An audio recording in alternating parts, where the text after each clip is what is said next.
What's in your high altitude first aid kit?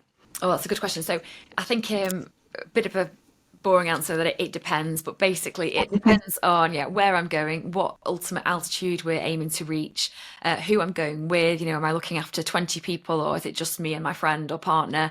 Do I have to carry all the kit myself? Because if I do, I don't want a huge big medical kit. Whereas if I've got other people to help, I might take a bit more. But we'll just go with some of the basics then. So some of the important altitude drugs that I'd always carry. So I'd always carry acetazolamide. I'd always carry dexamethasone, which is a steroid and helps treat HACE.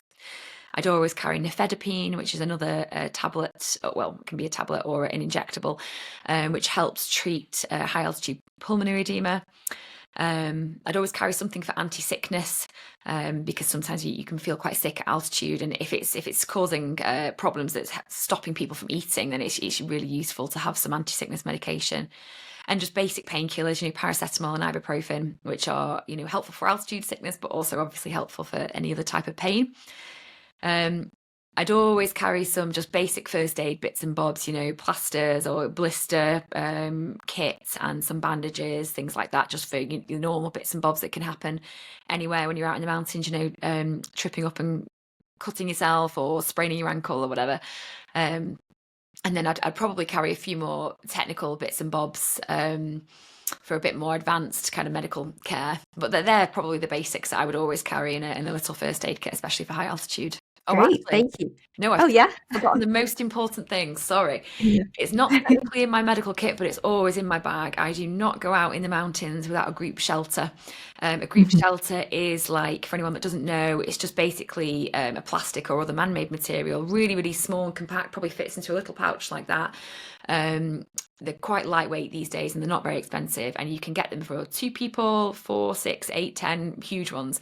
I would always carry one because regardless of what's going on in your situation in the mountains, if you're having a problem, you need to protect yourself from the elements. So whether somebody's poorly with the altitude or someone's twisted their ankle or someone's just tired and just needs a rest, if the weather's cold or raining or challenging, getting people inside a group shelter immediately makes the situation more manageable and just generally much nicer. It gets you a bit warmer, gets you some shelter, and you can sort out whatever issue is going on. So, and also if you ever do have the unfortunate situation where you need to await help or await rescue, waiting in a warm, sheltered place is significantly better than waiting on a freezing cold mountainside.